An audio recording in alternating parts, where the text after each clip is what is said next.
최근 인스타그램 스팟이랄까 사람들이 모여들어서 사진을 찍는 장소를 보면 유난히 아이폰이 많이 보인다고나 할까 아이폰밖에 안 보이더군요. 이건 기분 탓이 아니라 통계가 증명하는 현상인데요. 한국갤럽의 2023년 스마트폰 사용률 브랜드 조사에 의하면 18세부터 29세까지의 아이폰 사용률은 65%로 32%를 기록한 갤럭시의 2배이며 이 중 여성의 아이폰 사용률은 무려 71%에 달합니다. 전년도 조사 내용에서 갤럭시 사용률이 46%임을 감안하면 14%가 빠질 정도로 아이폰의 성장세가 가파르죠. 대체 왜 젊은 세대는 아이폰을 선호하는 걸까요? TV 뉴스에서 인터뷰를 보다 보니 애플은 디자인에 감성이 있지만 갤럭시는 아재폰이라는 이미지가 있다고 하는데요. 감성이란 소비자의 감성은 데이터화하기는 어렵지만 마케팅에선 상당히 중요합니다. 감성 영역의 기호품은 락인 효과가 상당히 강하기 때문이죠. 락인 효과란 특정 제품 혹은 서비스의 소비자를 묶어두는 효과인데 이 락인 효과의 힘은 굉장히 강해서 어렸을 때 락인 효과를 경험한 사람들은 커서도 취향이 잘 안 바뀌죠. 그게 갤럭시에겐 큰 위협이 되고 있는 겁니다. 이번엔 스마트폰의 역사를 돌아보면서 어떻게 감성이 갤럭시를 위협하는지 조심스럽게 제 생각을 정리해보고자 합니다.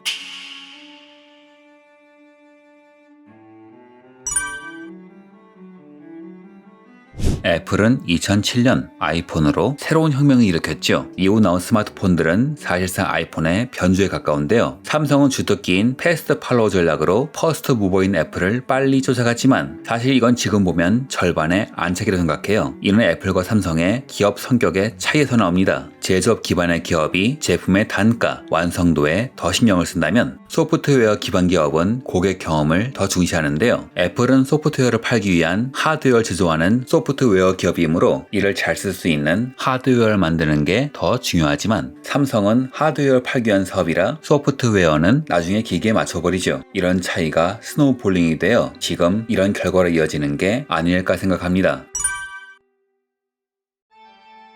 젊은 세대에게 갤럭시는 아재폰 취급을 받고 있다고 하는데요. 저는 이게 스마트폰을 처음 접하는 과정에서 나타난다고 생각합니다. 나이 든 세대는 제조업의 관점에서, 젊은 세대는 사용자 경험에서 접한다고 생각해요. 나이 든 세대 얘기를 해보죠. 제 지인이 2009년 아이폰이 들어왔을 때 부모님께 아이폰 3G를 사드렸는데 부모님께서 많이 서운해하셨다고 해요. 열심히 뒷바라지해서 명문대를 졸업시켜서 좋은 직장에 갔음에도 불구하고 이런 이상한 브랜드의 싸구려 폰을 준다고요. 그 지인이 화가 나서 부모님의 친구분들이 쓰는 폰을 여쭤보니 삼성의 옴니아를 쓰고 계시더군요. 당시에 나이 드신 분들은 설령 교육 수준이 높아도 IT 쪽에 밟지 않으면 애플을 잘 모르셨죠. 하지만 삼성은 너무 잘 아시니 삼성이라는 브랜드의 신뢰도, 제품을 잘 만든다는 이미지에 기댄 겁니다. 그러니 그분에겐 옴니아가 아이폰보다 좋은 폰이었던 것이죠. 그리고 옴니아를 모를까 갤럭시 S는 정말 잘 나온 기기였죠. 아마 이 시점에선 나이 드신 분들도 어린 세대도 별 불만이 없었을 겁니다. 문제는 이후부터 발생하죠. 삼성의 갤럭시가 성공하면서 세계 시장으로 뻗어나가면서 한국보다 소득 수준이 낮은 국가, 고객도 공략해야 할 상황이 발생하자 삼성은 갤럭시 브랜드를 중심으로 라인업을 분리합니다. 2014년엔 갤럭시 A라는 중급기를 발표했으며 2019년에는 갤럭시 M을 출시하죠. 갤럭시 A는 고급 기능이 필요 없는 사람들을 위한 것이며 갤럭시 M은 인도 시장을 노리고 나온 것인데요. 이들 사이에는 명확한 공통점이 있어요. 제조업 기반의 마인드로 분류했다는 것이죠. 부품의 등급, 이에 따른 가격으로 나눈 겁니다. 이건 과거에 소니가 했던 방식이에요. 고급 기능의 총화인 갤럭시 S는 고가, 그냥 기능만 하는 다른 갤럭시 브랜드는 중저가, 그리고 이 중저가 제품이 부모님과 아이들에게 팔렸죠. 여기서 부모님 세대는 큰 문제가 안 돼요. 그분들은 직접 사진을 찍고 카톡으로 공유하는 것이 용도의 전부죠. 그러니 CPU가 좋을 필요가 없습니다. 단 저장 용량은 커야 하는데 왜냐하면 나이 드신 분들은 찍은 사진과 영상을 카카오톡으로 지인과 공유하시는데 이러면 단톡방의 용량이 기하급수적으로 늘어납니다. 최근 갤럭시 S는 외장 SD카드를 삽입할 수 없음에도 불구하고 A, M은 SD카드를 사용할 수 있는 이유가 여기 있지요. 이렇게 갤럭시는 나이 드신 분들에게는 성공적으로 받아들여졌습니다. 브랜드 이미지, 용도 면에서 말이죠. 그런데 젊은 계층에겐 이게 반대가 됩니다.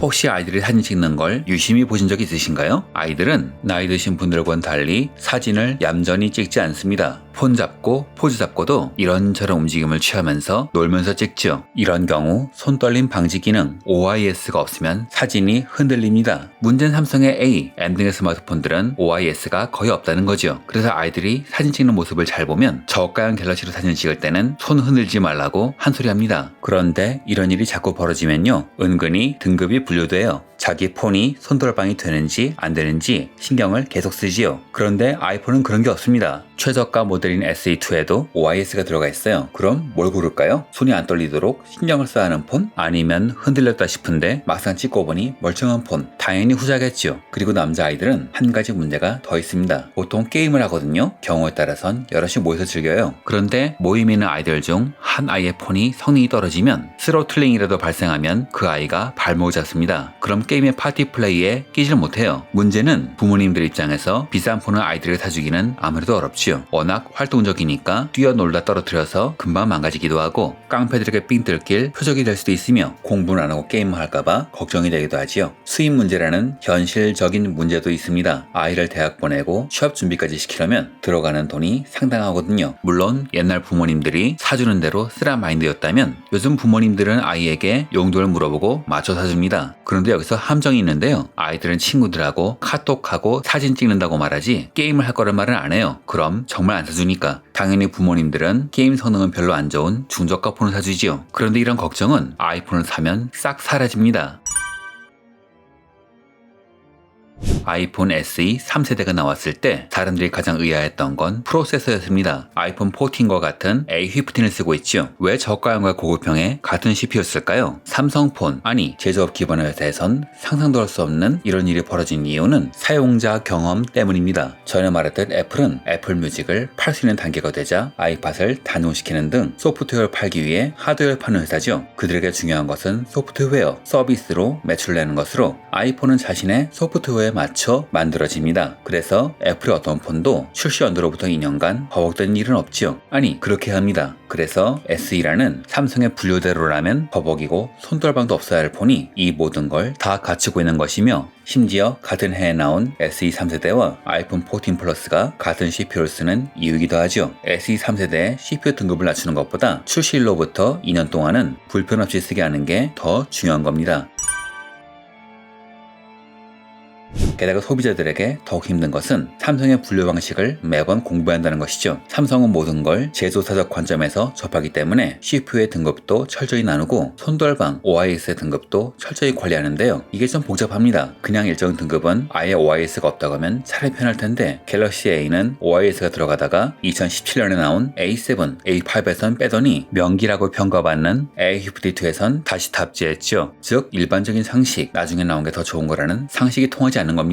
한여로 A52는 갤럭시 S22를 카니발라이제이션 한단 말이 나왔죠. 카니발라이제이션이란 한 기업의 신제품이 기존 주력 제품의 시장을 잠식하는 현상을 말하는데요. A52는 카메라 화질도 좋았고 OIS도 있었으며 게임 성능도 월등히 좋아서 액정 화질 외에는 S22보다 떨어지는 걸 찾기 힘들었습니다. 이게 신경 쓰였는지 다음에 나온 A50-3는 전작에 비해 모든 면에서 퇴화했죠. 심지어 전기종에서 지원하던 유튜브 4K를 후속기가 지원하지 못하는데요. CPU가 스냅드래곤에서 엑시노스로 바뀌었기 때문이죠. 일부러 안 해준 게 아니라 기술적으로 못하는 겁니다. 또한 소프트웨어에 맞춰 기기를 만드는 애플과는 달리 삼성은 기기를 팔기 위해 많이 보급된 구글의 안드로이드를 쓰는 상황인데 삼성이 초기 파트너라 우대를 많이 받는다고 해도 구글이 삼성 사정을 일일이 봐주진 않거든요. 하지만 이건 제조사의 입장이지 소비자가 알 바는 아닌 거죠. 반면 애플 제품은 따로 공부할 필요가 없습니다. 일단 한번 사면 쓰는데 별로 고생할 필요가 없지요. 사용자 경험을 파느냐 제품을 파느냐 이 두 가지가 가른 결과가 아닐까 합니다. 이렇게 추측해보면 10대들이 아이폰을 선호하는 이유도 알 것 같습니다. 아이들이 쓰니까 아이폰 같은 건 당연히 아니고요. 아이들이 부모에게 스마트폰을 사달라고 할 때 갤럭시를 사게 되면 결과물이 복불복이죠. A52 같은 게 걸리면 사진 찍고 게임하는데 별 문제가 없지만 그렇지 않으면 거의 모든 분야에서 애로사항이 꼽히죠. 그렇다고 갤럭시 S를 사줄 수도 없고요. 자연히 감성을 따라가지 못하는 상황이 발생할 수밖에 없습니다. 하지만 아이폰은 그런 걱정이 필요 없지요. 아무리 싼 걸 사도 몇 년 된 중고폰을 산다 모를까 사진이 흔들릴 일도 게임이 버벅일 일도 없어요. 그러니 일단 한번 사면 감성을 따라가는 게 별 문제가 아닌 거죠. 물론 따로 공부할 필요도 없고요.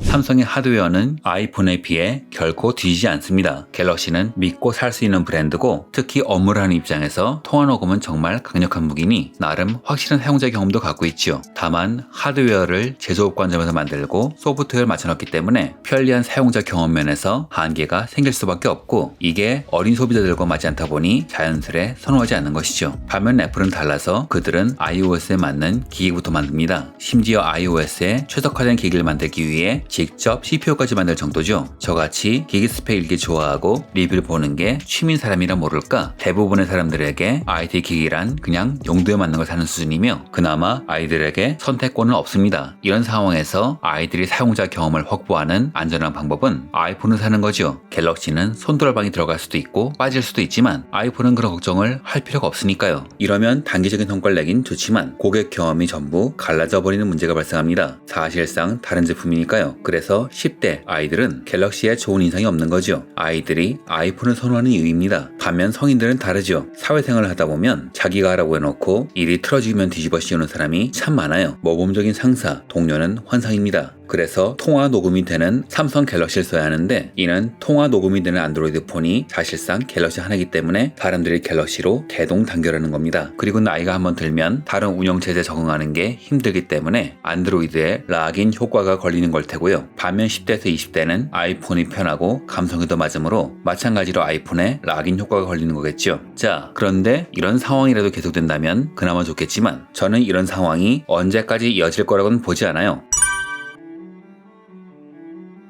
제조업 기반에서 매출이 잘 나오는 건 보급기가 아니라 상위 기종 플래그십이죠. 소니가 매출 하락을 막으려고 퀄리어를 만든 이유기도 하고요. 그런데 갤럭시에서 매출 비중이 높은 건 중저가 라인 A, M, F 등의 보급기란 말이죠. 현재 중저가 갤럭시는 아이들과 노인들을 위한 상품이지만 원래는 글로벌 시장 개발 도상국을 공략하기 위한 제품이었어요. 다만 중저가 시장에서 가성비로만 경쟁한다면 예전에 일본이 한국을 가성비 저가 경쟁에서 이길 수 없었듯 우리도 중국을 이길 수가 없지요. 샤오미는 2014년 9월 레드미 1S로 인도 시장을 공략합니다. 샤오미는 저가 마케팅의 대명사죠. 하지만 단가를 낮추기 위해 제품을 싸게 만든 게 아니라 물류비, 판관비를 손봤어요. 오프라인 유통을 없애고 온라인으로만 판매했으며 공장은 인도 현지에 짓는 등 단가를 최대한 낮췄죠. 그래서 당시 삼성의 저가 라인이던 J보다 40%에서 60% 정도 쌌습니다. 이후 삼성은 2018년 갤럭시 J8을 마지막으로 J 브랜드를 없앴고 2019년 1월 M10을 시작으로 M 브랜드를 런칭했는데 이건 아마 샤오미를 의식한 행보로 보입니다. 실제로 M20는 상당히 반응이 좋았고요. 하지만 샤오미는 한술 더 떴습니다. 포코란 브랜드를 만들어 프리미엄 폰을 중가에 판 거죠. 저가 제품인 샤오미에서 벗어난 새로운 브랜드. 외장은 저렴하지만 성능은 플래그십이라 인기가 좋았고 결국 현지에서 성공적으로 안착할 수 있었죠. 결론적으로 후발 주자와의 가격 경쟁은 의미가 없습니다. 2013년 1분기 데이터를 보면 상위권 주자가 다들 주저앉는 가운데 샤오미가 1위를 하고 있군요. 중국이나 인도나 결국 플래그십은 아이폰이니 살아남으려면 중저가를 노려야 할 텐데 중저가 시장은 굉장히 치열하고 후발주자가 계속 나오는 치킨 게임을 계속해야 하는 시장인 거죠. 과연 언제까지 가격을 내릴 수 있을까요? 중저가가 위험하다면 고급기 시장, 플래그십 시장을 노리는 걸 생각해봐야 합니다. 하지만 그게 쉬울지 모르겠네요.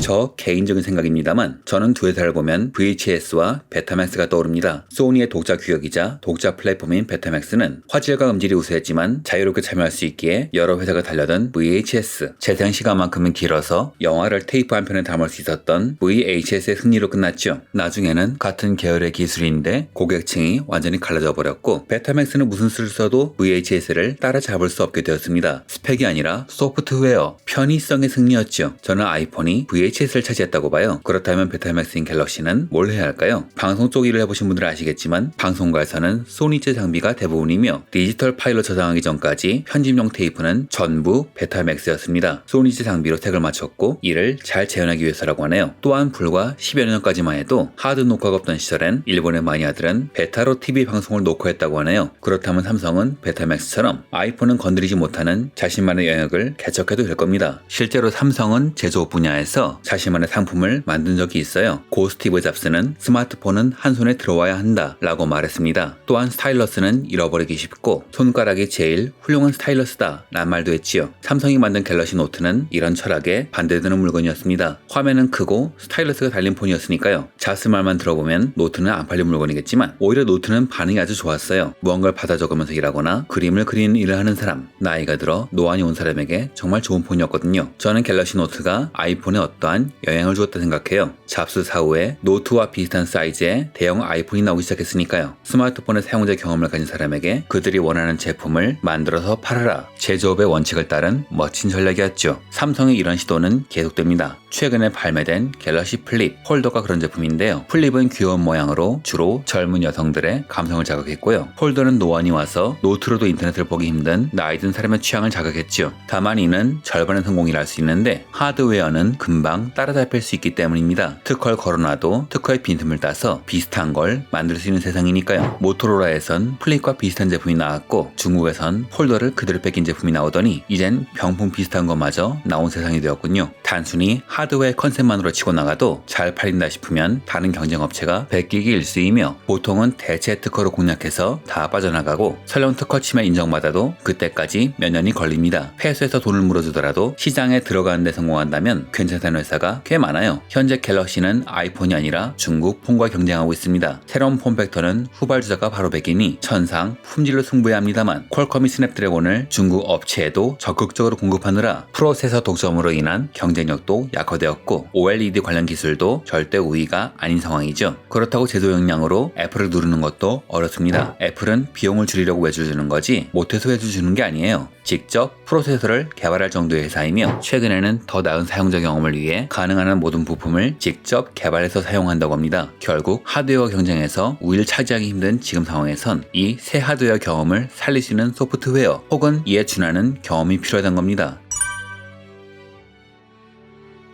스마트폰이라는 건 얼핏 보면 전자제품 같지만 스마트폰이 이렇게 퍼진 이유는 제품이 좋아서가 아니라 스마트폰으로 할 수 있는 게 많아서입니다. 그 사용자 경험이 없다면 그냥 배터리가 빨리 줄어드는 폰이죠. 즉 스마트폰의 핵심 비즈니스 모델은 그 제품만의 사용자 경험을 만드는 겁니다. 일종의 프리미엄이겠죠. 그래서 그런지 최근 갤럭시 관련 기사를 보면 프리미엄 비중은 늘릴 거란 내용이 꼭 나옵니다. 그런데 이 프리미엄이라는 게 무슨 소리일까요? 제품, 사용자 경험 두 가지로 해석될 수 있는데 둘 다 쉽지가 않죠. 우선 제품의 프리미엄을 이야기해보죠. 한국에서 최고의 안드로이드 폰 이야기를 하면 누구나 떠올리는 게 갤럭시죠. 단 해외 시장에선 이야기가 달라지는데 우선 인도 시장에선 중저가 시장이 제일 크고 거기선 샤오미가 1위죠. 역시 강력한 시장인 중국 등에선 공기업인 아노나 애플의 무대입니다. 차라리 중국 메이커를 통제하는 미국에선 해볼만 하겠네요. 미국의 프리미엄 안드로이드 폰은 삼성이 잡고 있습니다. 다만 삼성의 제조 역량은 프리미엄 스마트폰을 만들기에 부족함이 없으나 갤럭시 브랜드는 잘 모르겠네요. 앞서 말했듯 아이폰 같은 경우 실제 사용자 경험 면에선 별 차이가 없으니 애플에겐 상대적으로 큰 문제가 아니겠지만 갤럭시 브랜드는 잘게 쪼개서 타겟 시장을 공략하는 바람에 갤럭시란 브랜드 자체만으론 제품의 프리미엄 이미지가 없다는 겁니다. 다른 제조업 기반 기업들은 이렇게 하지 않아요. 토요타가 고급차 시장을 공략하기 위해 렉서스를 만들었듯 화웨이는 중저가 스마트폰을 만들기 위해 어너라는 브랜드를 만들고 기업화했으며 샤오미는 인도 시장을 공략하기 위해 포코라는 브랜드를 만들고 포코폰을 만들었죠. 시장은 시장대로 공략하되 브랜드는 철저히 분리하는 겁니다. 그렇다면 중저가 라인인 갤럭시를 능가하는 프리미엄 브랜드, 상위 브랜드로 라니아 케아 같은 걸 만들어 팔아야 할 텐데요. 하지만 이게 쉽지가 않아요. 이 문제를 깨려면 우선 A, M, F 등의 고급형 제품이 갤럭시의 프리미엄화에 걸맞지 않다 혹은 그런 이미지를 갖고 있다는 점부터 사내에서 지적을 해야 하는데 그건 이 제품을 추진하고 승인한 사람들과 싸우자는 이야기입니다. 그래서 사내에서는 똑똑한 사람일수록 이 문제를 꺼내지 않습니다. 새 브랜드를 만들어 추진하는 건 힘들죠. 갤럭시와 카니발라이제이션이 벌어지면서 다 무너질 수 있거든요. 그리고 임직원 입장에선 새로운 브랜드의 영향을 퍼붓느니 안전한 브랜드를 바탕으로 최대한 이익을 추구하는 게 더 낫습니다. 그럼 사용자 경험의 프리미엄은 어떨까요? 플립, 폴드 등의 접었다 펴는 폰이 이런 폰이죠. 하지만 이런 폰 벡터의 변화는 추격당하기 쉬우며 접이식 디스플레이 자체가 펼쳤을 때 주름이 완전히 사라지지 않는 과도기적 기술이다 보니 대체 시장으로는 좀 무리가 있는 것 같아요. 그렇다면 지금 구축한 브랜드망 내에서 사용자 경험을 만드는 게 현실적일 텐데요. 이는 갤럭시의 사용자 경험, 스마트폰의 사용자 경험 두 가지로 분류하고 싶네요. 우선 갤럭시의 사용자 경험인데 이건 개선할 수는 있지만 현실적으로는 무리입니다. 삼성은 제조업 기반의 회사이고 제조업 기반의 회사는 급을 나눠 고객을 저가 제품으로 유인한 후 만족한 고객이 고가 제품을 사게 만들죠. 문제는 저가형 제품의 사용자 경험이 복불복이라는 거예요. 한 예로 A52S는 상당히 좋은 폰, 플래그십과도 비견될 만한 폰이지만 후계기인 A53는 모든 면에서 뒤집니다. 즉 삼성폰은 후계기가 꼭 좋다는 보장이 없어요. 이유는 관리가 어려운 방식 때문이죠. 삼성 보급형 제품은 OEM을 하거나 그것도 아니면 ODM, 즉 삼성의 이름만 빌려주고 만드는 사람이 다른 경우가 많습니다. 즉 갤럭시 상표만 붙은 다른 회사 폰인 거죠. 물론 삼성은 모든 갤럭시는 그 브랜드에 맞는 사용자 경험을 보장한다고 하지만 심하면 사진 촬영도 버벅대는지라 고객들은 별로 안 믿고요. 그렇다면 중국기 시장은 어떨까요? 적어도 한국에선 불안하죠. 최근 갤럭시 23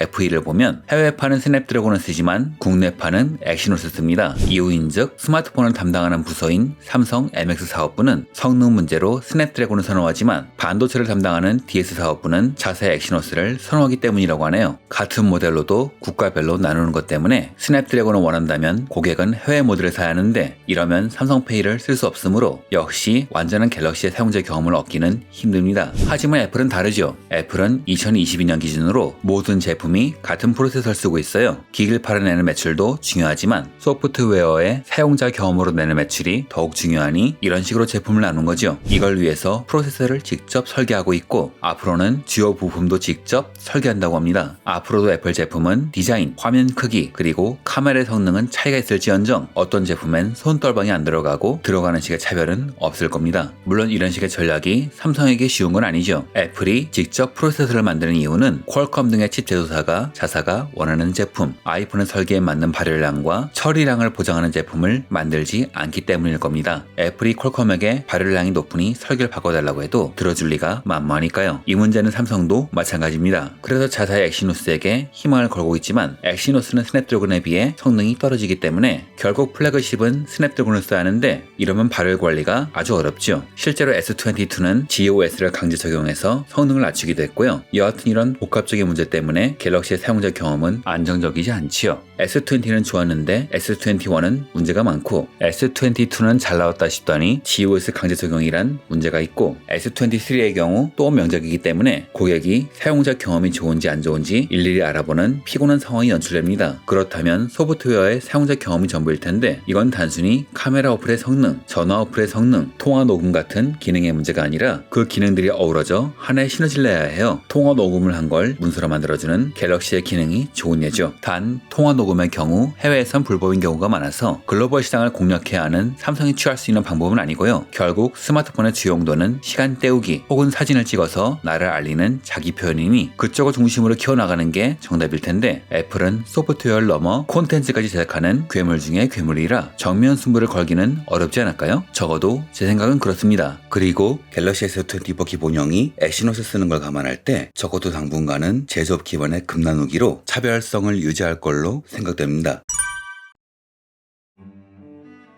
갤럭시에 대해 이것저것 돌아보니 일반 전기차와 테슬라의 차량을 경험했을 때가 떠오릅니다. 전 처음엔 테슬라도 그냥 전기로 굴러가는 전기차인 줄 알았습니다만 친구의 차를 보니까 이건 IT 기기더군요. 온갖 IT 기술을 도입한 사용자 경험이 엄청나고 그것이 테슬라만의 매력으로 작용하고 있으며 다른 제조사와의 격차로 이어지는 것이겠죠. 스티브 잡스가 픽사를 설립했을 당시의 목적은 3D 애니메이션은 하드웨어 소프트웨어를 팔기 위한 홍보물이었고 소프트웨어는 하드웨어를 팔기 위한 미끼 상품이었습니다.